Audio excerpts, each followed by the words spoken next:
आज बजट के जो डॉक्यूमेंट्स होते हैं वो थोड़ी देर पहले ही अपलोड हुए थे, तो उसको और डिटेल में देखकर हम आपको एक और डिटेल टिप्पणी देंगे। लेकिन फौरी तौर पर जो बड़ी बातें हैं उस बजट पर आपको कांग्रेस पार्टी की प्रतिक्रिया इस मंच से मिल रही है। ये देखकर खुशी है कि वित्त मंत्री निर्मला सीतारमण ने कांग्रेस के न्याय पत्र को, कांग्रेस के चुनावी घोषणा पत्र को बड़ी तल्लीनता से और बड़े गौर से पढ़ा, और उनका ये जो कुर्सी बचाओ बजट है ये एक तरह से कॉपी पेस्ट हमारे जो प्रपोजल्स थे उस घोषणा पत्र में ऐसा प्रतीत होता है। उसमें से एम्प्लॉयमेंट लिंक्ड इंसेंटिव था, पहली नौकरी पक्की जो अप्रेंटिसशिप स्कीम प्रोग्राम था जिसको इंटर्नशिप प्रोग्राम के तौर पे प्रस्तुत किया गया है, एंजल टैक्स का जो स्टार्टअप से अबॉलिशन की बात हमने अपने घोषणा पत्र में, न्याय पत्र में कही थी, ये सारी बातें वहां से उठाई गई हैं।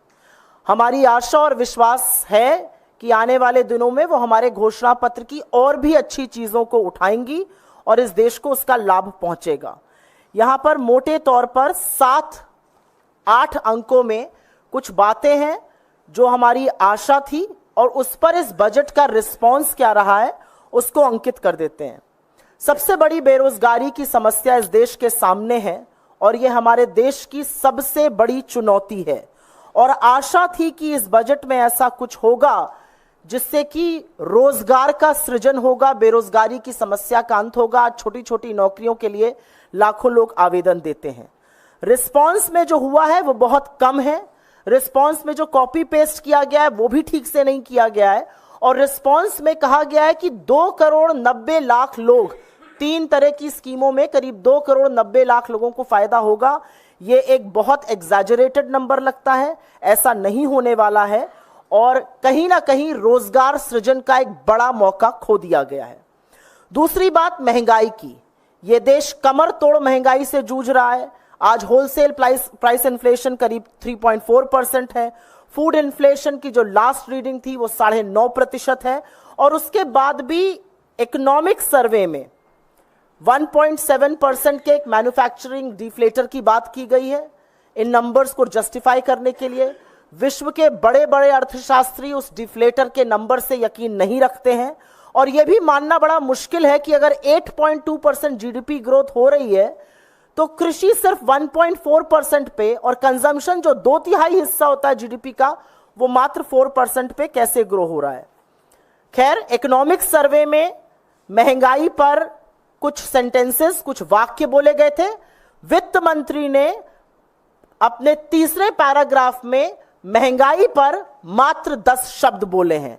तो महंगाई को खत्म करने की, आम आदमी को राहत दिलाने की, जरूरी सामानों पर टैक्स को कम करने की कोई राहत कहीं दिखाई इस बजट में नहीं दी है। तीसरा जिस पर हम बात करना चाहते हैं वो शिक्षा है, और यह सच है कि शिक्षा का बड़े तौर पर गुणवत्ता उसमें कम है। आज बच्चे अपनी क्लास के हिसाब से, आधे से ज्यादा बच्चे अपनी क्लास के हिसाब से, जिस क्लास में वो हैं उस तरह का ना टेक्स्ट पढ़ सकते हैं, ना उस तरह की मैथ कर सकते हैं, ना उस तरह का गणित कर सकते हैं, और यह भी माना जाता है कि उस तरह की स्किल नहीं है। तो शिक्षा पर कहीं ना कहीं ध्यान देना जरूरी था। एक और बात, और यह बहुत बड़ी बात, आज की तारीख में यह बहुत गर्म मुद्दा है, यह बहुत बड़ा मुद्दा, और वो मुद्दा नीट का है। नीट की परीक्षा जिस तरह से लीक हुई, नीट वो परीक्षा है जो स्कूल के शिक्षा के बाद होती है, 12वीं के तुरंत बाद की परीक्षा है, और आशा थी कि इस पर बजट में कुछ ना कुछ अंकित किया जाएगा। लेकिन नीट पर एक शब्द नहीं बोला वित्त मंत्री ने। स्कूल एजुकेशन का यह हाल है कि लगातार बजट के बनिस्बत स्कूल एजुकेशन के बजट को घटाया जा रहा है, और पिछले बार के बजट में 1,16,417 करोड़ रुपए खर्च करने की बात थी, लेकिन जो अनुमानित, जो रिवाइज्ड हुए हैं फिगर्स, उसमें वो 1,08,868 रुपए खर्चा हुआ है। करीब 8,000 करोड़ रुपए एजुकेशन पर, शिक्षा जैसी चीज पर कटौती की गई है। चौथा पॉइंट हेल्थ केयर, स्वास्थ्य का है, और यह सर्वविदित है, सबको पता है कि पब्लिक हेल्थ केयर का बुरा हाल है, सरकारी अस्पतालों का बुरा हाल है। डॉक्टर की, नर्सेस की, टेक्नीशियंस की कमी तो है ही, जांच की मशीनों की, डायग्नोस्टिक्स की भारी कमी है, और यह माना जा रहा था कि हेल्थ पर, स्वास्थ्य पर खर्चा ज्यादा किया जाएगा। लेकिन स्वास्थ्य पर भी जीडीपी के बनिस्बत खर्चा घटाया जा रहा है और अब सिर्फ वो 1.9% रह गया है। और सुनने की बात यह भी है कि पिछली बार का जो बजटेड अमाउंट था वो 88,956 करोड़ था, खर्च 80,000 करोड़ से कम किया गया, 8,000 करोड़ की से ज्यादा की इसमें भी कटौती की गई। पांचवा जरूरी पॉइंट है कि आय जो थमसी गई है, जो वेज बिल थमसे गए, जो लोगों की इनकम और आय बढ़ नहीं रही है, लगभग 6 साल से लोगों की इनकम एक जैसी प्रतीत हो रही है। वर्ष 2017 से 18, वित्तीय वर्ष 18 से 23 के बीच में जो स्वरोजगार पाते हैं वो 12,800 रुपए कमाते हैं प्रति माह।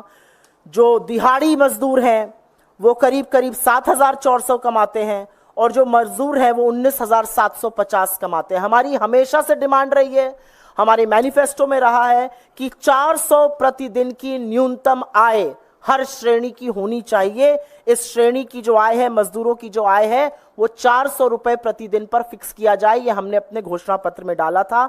लेकिन असलियत यह है कि 0 से 20% टैक्स ब्रैकेट के अलावा किसी भी टैक्स देने वाले को कोई राहत नहीं है। और खास तौर से दिहाड़ी मजदूर, वो लोग जो शायद टैक्स ब्रैकेट में नहीं आते हैं, जो गरीब और गुर्बत से जूझ रहे हैं, पिछले 6 सालों में जिनकी इनकम नहीं बढ़ी है, उनको कोई भी राहत, कोई भी रियायत नहीं दी गई है।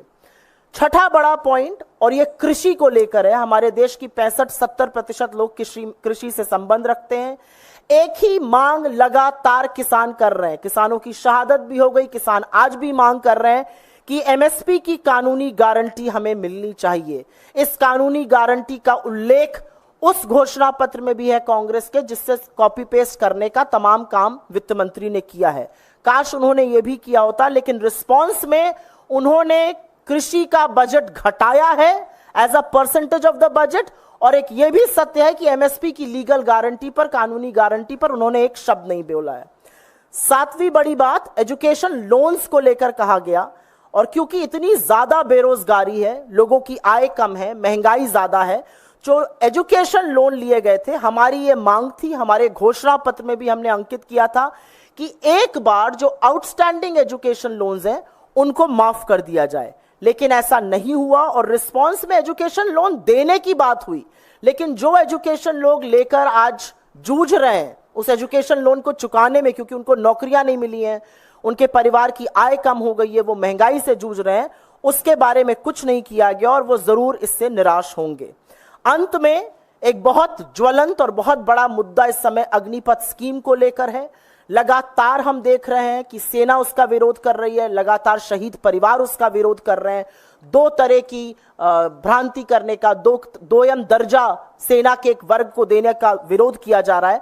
और हमारी शुरू से मांग ये रही है, हमारी मैनिफेस्टो में था कि अग्निपथ स्कीम को विड्रॉ किया जाए, लेकिन अग्निपथ स्कीम पर भी एक शब्द नहीं था, उसको खत्म करने का, उसको विड्रॉ करने के बारे में भी कोई उल्लेख नहीं था।